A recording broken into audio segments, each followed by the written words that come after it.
بسم اللہ الرحمن الرحیم۔ ناظرین، حضور اقدس صلی اللہ علیہ وآلہ وسلم نے دو بہنوں کو اور دو بھائیوں کو ایک بستر پر سونے سے کیوں منع کیا ہے؟ آج کی اس ویڈیو میں ہم اس پر تفصیل سے بات کریں گے کہ حضور اقدس صلی اللہ علیہ وآلہ وسلم نے دو بہنوں یا دو بھائیوں کو ایک بستر پر سونے سے کیوں منع کیا، اور ساتھ ہی ساتھ سونے کے آداب بھی بیان کریں گے، تو لہٰذا ویڈیو کو آخر تک ضرور دیکھیے گا۔ محترم ناظرین، رسول اکرم صلی اللہ علیہ وآلہ وسلم نے زندگی کے ہر پہلو میں ہماری رہنمائی فرمائی ہے اور ایک کامیاب زندگی گزارنے کا طریقہ سکھایا ہے۔ انسانی زندگی کے تمام مراحل میں آپ نے رہنمائی فرمائی ہے، یہاں تک کہ نیند کی حالت کو بھی فراموش نہیں کیا، وہ نیند جس میں انسان تقریباً اپنی ایک تہائی زندگی گزار دیتا ہے۔ اسلام نے اس کے بہت سے آداب اور سنتیں ذکر فرمائی ہیں، جو شخص ان پر عمل کرے گا اسے سکون و اطمینان کی نیند نصیب ہوگی، پریشانی، بے چینی اور بے خوابی سے نجات ملے گی۔ سونے کے آداب میں سے ایک ادب یہ ہے کہ جلد سے جلد سوئے اور بغیر ضرورت کے جاگنے سے پرہیز کرے۔ حضرت ابو برزہ اسلمی سے روایت ہے کہ رسول اکرم صلی اللہ علیہ وآلہ وسلم عشاء سے قبل سونے کو اور عشاء کے بعد گفتگو کرنے کو ناپسند کرتے تھے۔ سونے کا دوسرا ادب یہ ہے کہ انسان دائیں کروٹ پر سوئے، کیونکہ نبی کریم صلی اللہ علیہ وآلہ وسلم دائیں کروٹ پر سویا کرتے تھے، اور اس کا حکم بھی ارشاد فرمایا ہے۔ حضرت برا بن عازب رضی اللہ تعالی عنہ فرماتے ہیں کہ نبی کریم صلی اللہ علیہ وآلہ وسلم دائیں کروٹ پر لیٹا کرتے تھے، اور حضرت برا بن عازب رضی اللہ تعالی عنہ کو بھی نبی کریم صلی اللہ علیہ وآلہ وسلم نے دائیں کروٹ ہی لیٹنے کا حکم دیا۔ دائیں کروٹ پر لیٹنا ہی افضل ہے، خواہ قبلہ کی طرف منہ ہو جائے یا پیٹھ، یا قبلہ دائیں ہو یا بائیں، دائیں کروٹ پر ہی لیٹنا چاہیے، کیونکہ اس کا نبی کریم صلی اللہ علیہ وآلہ وسلم نے حکم ارشاد فرمایا ہے۔ تیسرا ادب یہ ہے کہ انسان لیٹتے وقت دائیں ہاتھ کو دائیں رخسار کے نیچے رکھے۔ حضرت ابو ہریرہ رضی اللہ تعالی عنہ سے روایت کرتے ہیں، انہوں نے بیان کیا ہے کہ رسول اللہ صلی اللہ علیہ وآلہ وسلم نے فرمایا کہ جب تم میں سے کوئی شخص اپنے بستر پر جائے تو اپنا بستر جھاڑے، اس لیے کہ وہ نہیں جانتا کہ کیا چیز اس کے پیچھے اس میں داخل ہو گئی ہے۔ سونے سے پہلے ہاتھ اور منہ میں گوشت یا چربی وغیرہ کا اثر یا مہک ہو تو اس کو دھو لینا چاہیے۔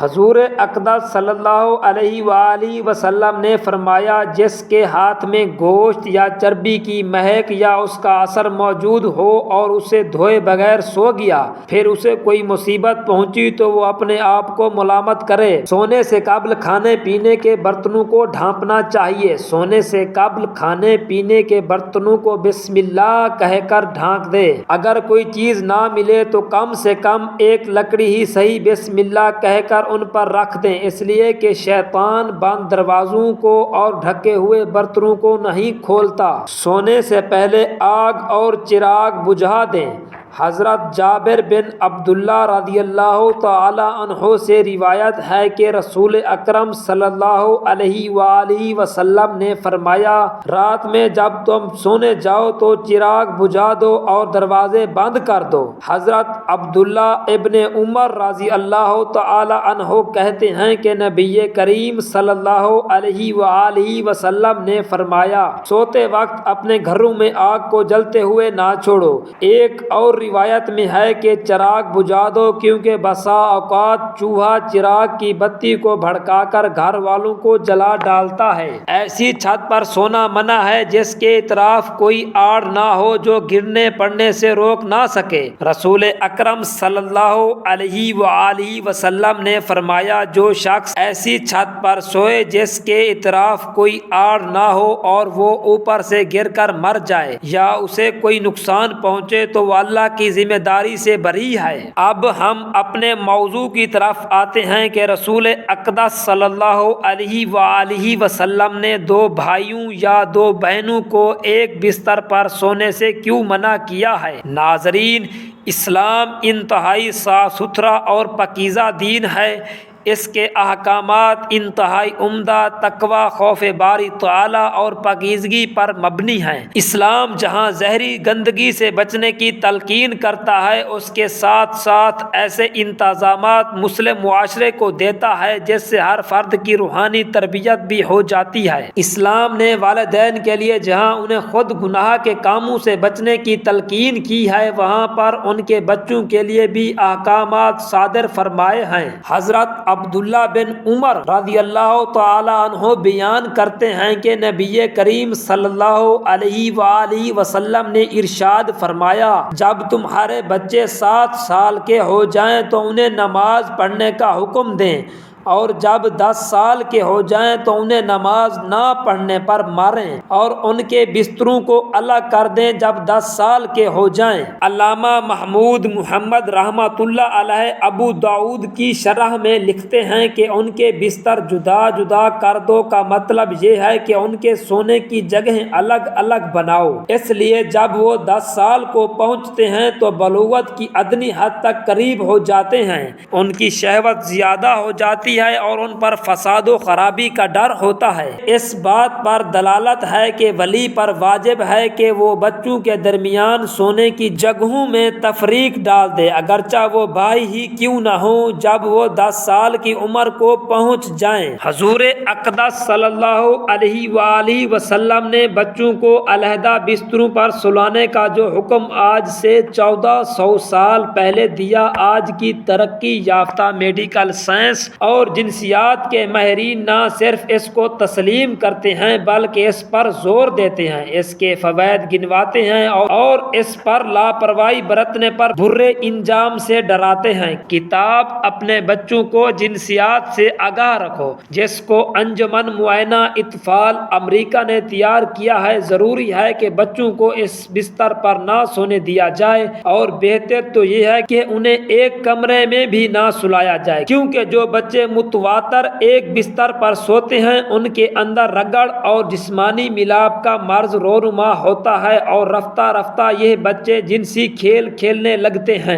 سونے کے کمرے میں ماں باپ کے ساتھ ساتھ بچوں کا سونا بھی کسی صورت حکمت اور دانائی سے خالی نہیں ہے، کیونکہ بچے بظاہر سوئے ہوئے نظر آتے ہیں لیکن حقیقت میں وہ جاگتے ہوتے ہیں۔ 2-3 سال کے بچوں کا بھی عام طور پر یہی حال ہے۔ ایسے بچے اپنے ماں باپ کو جنسی میلاب کی حالت میں بیدار ہوتے ہی دیکھ کر ڈر جاتے ہیں اور اکثر ان کا برا حال ہو جاتا ہے۔ بسا اوقات ایسا بھی ہوتا ہے کہ رات کی گہری سیاہی بھی ان کی آنکھوں پر پردہ نہیں ڈال سکتی، اس لیے کہ حرکات و سکنات سے بھی چھوٹے بچوں کی نیند چاٹ ہو جاتی ہے، اور یہ جو نوخیز بچوں میں جنسی بے راہروئی کے جراثیم سرایت کر جاتے ہیں اور ابتدا سے ان کی عادتیں بگڑنے لگتی ہیں، ان کے عوارض کی کڑیوں کو ہم نہایت آسانی کے ساتھ بستر علیحدہ نہ کرنے کی اس غفلت کے ساتھ چھوڑ دیتے ہیں، جس میں بچے ماں باپ کے ساتھ ایک کمرے میں سوتے ہیں اور ان کی حرکتوں سے متاثر ہو جاتے ہیں، جبکہ شریعت اور عقل کی روح سے اس کی سخت ممانعت وارد ہے۔ اس لیے ماں باپ کو اس سلسلے میں بڑی احتیاط اور سخت پرہیز کی ضرورت ہے۔ علامہ مناوی جامع صغیر کی شرح میں فرماتے ہیں، جب تمہاری اولاد 10 برس کی عمر کو پہنچ جائے تو ان کے وہ بستر جہاں وہ سوتے ہیں جدا جدا کر دو، شہوت کی مصیبتوں سے ڈرتے ہوئے، گرچہ 2 بہنیں ہی ہوں۔ اس طرح ایک روایت میں حضور